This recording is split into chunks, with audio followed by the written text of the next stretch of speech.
Today in the studio we are joined by Tom Parker.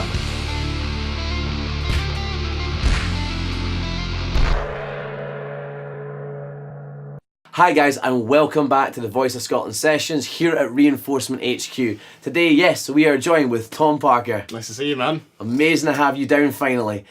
Tom Parker is a very, very good friend of mine. He has helped us as the band in Reinforcements. You might have seen him play a show or two with us.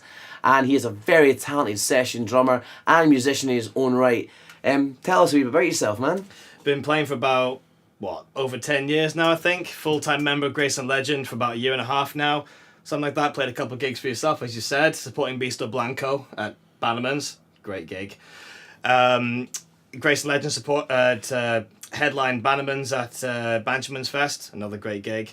I've done a few session gigs here and there, but yeah, kind of doing all sorts at the moment. Absolutely amazing. So yeah, Grace and Legend is the main band at the moment. Yeah. I was saying you did the Benjamin's Fest. You got another tour coming up this year as well. It's very true. We've got a few gigs coming up. We've got one at the end of April, one at the end of May, and then in August. So we've got a few gigs lined up at the moment. That's absolutely awesome. I mean, I'm a big fan of the band anyway. I absolutely love the tracks. I mean, if you like the Reinforcements any what way, Grace and Legend are 1,000 times better. There's this beautiful gentleman on the drums as well. So he says. Tom, you're actually branching out into a brand new area right now as well, because you're going to join YouTube as well. That's very true. I'm looking to do some drum tuition type stuff very soon, whether it be beginner level type stuff or going into intermediates. Just basically trying to see how much I can teach, and again teach another generation of drummers. Yeah. I mean, everyone always makes the joke, it's hard to find a good drummer. That's true. That's true. So, but you're talking about not only like showing how to do the basic beats, how to do fills and such.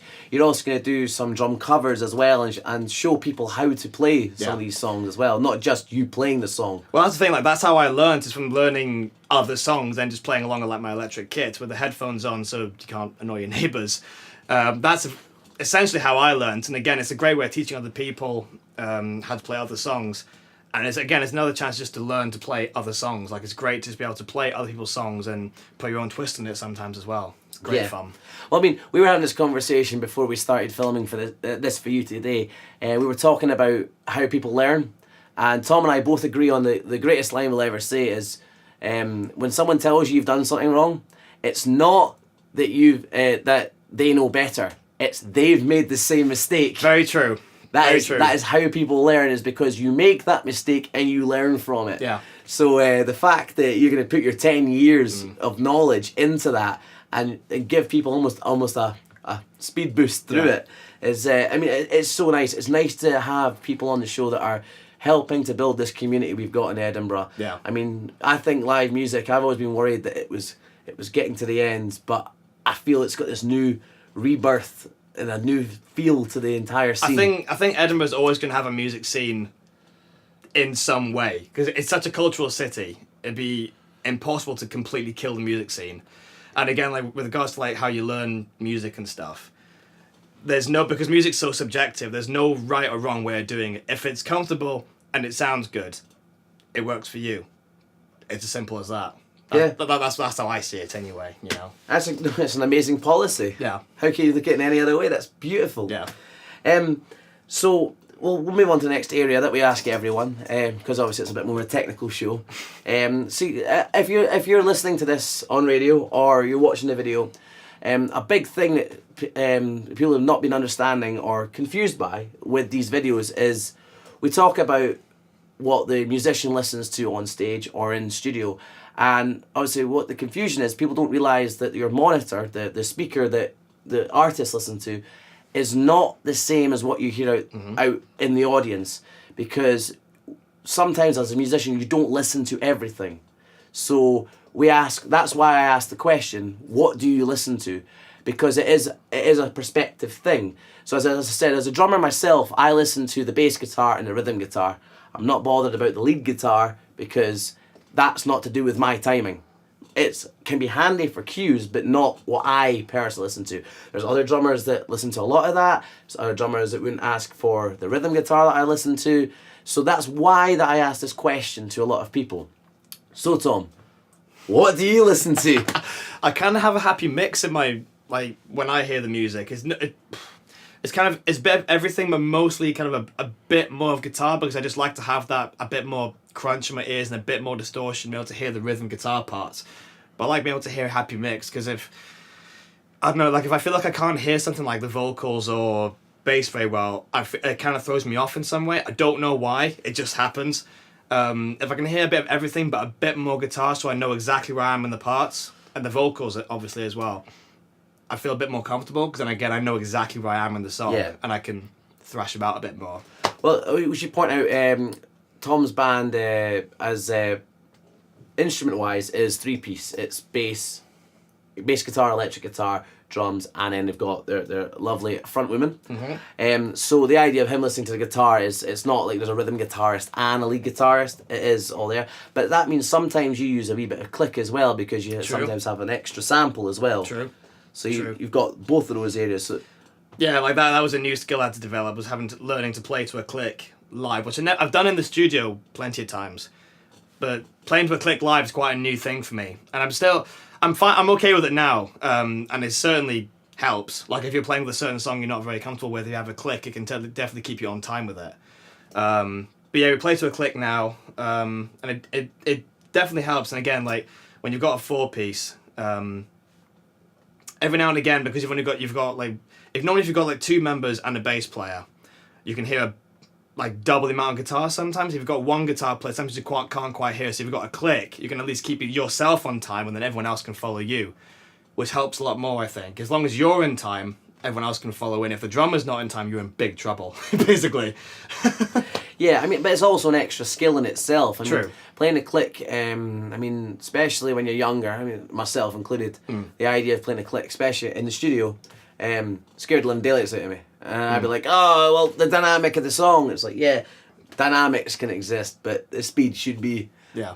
Unless you're doing a song where it does double in tempo. But even if that's the case, then the click still is accurate by the time you sped up. So it is a skill. That's the thing. I always say dynamics are so important for music in any genre, but you've got to be in time. You've got to be so in the pocket.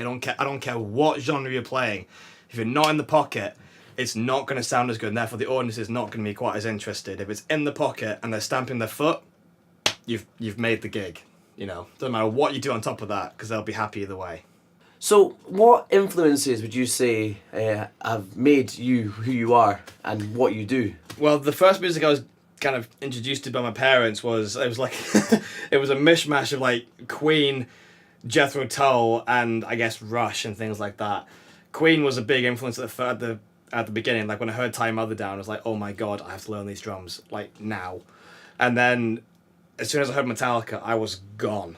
Like Lars was a stupidly huge influence on me. It was ridiculous. But like I still love Metallica nowadays, but now it's like Blackstone Cherry and Alter Bridge and all these other bands like that. I just love that proper power. But again, I can listen to AC/DC easy, because again, he's so in the pocket.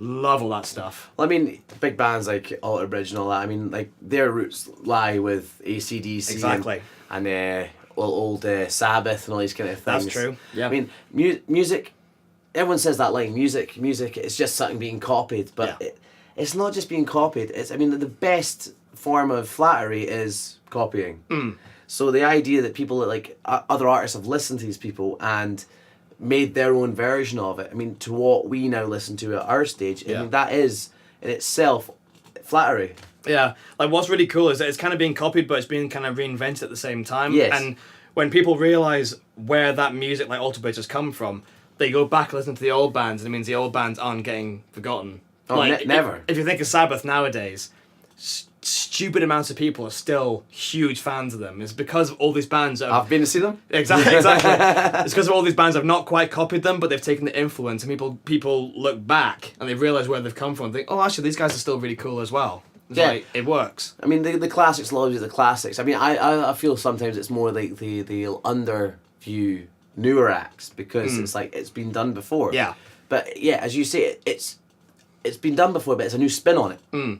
I think so. I mean, there's a balance. Like you can kind of, I don't say copy, but you can take influence from certain kinds of music, and as long as you don't blatantly rip it off and make it your own, it's fine. If you do like a exact copy of it, it's like people are going to say, I have heard this before, I'm not Yeah. interested. Yeah.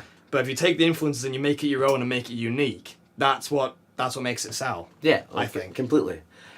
So the song you're about to play for us, what influences, what artists would you have pulled together to make this? It's kind of a mix. Like the main theme through this piece is like the drums very much follow the rhythm of the guitar, which you can hear in so many other so many different bands I listen to, like Blacks and Show and all that kind of stuff. I think when we first recorded this, I was listening to a lot of bands like Doorjay and all this kind of weird time signature stuff, and you'll hear where the main beat comes in, it's kind of on the beat and then it goes off and then it comes back on the beat again. I love all that kind of stuff. It very much follows the main rhythm of the guitar. And it was kind of a big mix mash. Like again, massive Blackstone Cherry fan. If you can get a really solid beat and then some awesome fills in, I'm sold. You know, that's it. I'm really looking forward to hearing it. Thank you so much for coming down and joining us today. No problem, man. As I say, Tom Parker, Grayson Legend, it's a few other acts. All the information will be in the description below as per usual. Please subscribe to make sure you get all the information on this. And if you are listening on radio, please head over to the Reinforcement HQ YouTube channel, still currently called Richy Neill, but we are changing, as we say. We are building this site as a music site for you, so please come over, check out the videos and check out everyone else. Tom, thank you so much for coming down. Cheers, man. I am looking forward to hearing you play this song. Me too, man. It'd be fun. Over to Reinforcement HQ. Absolutely. 2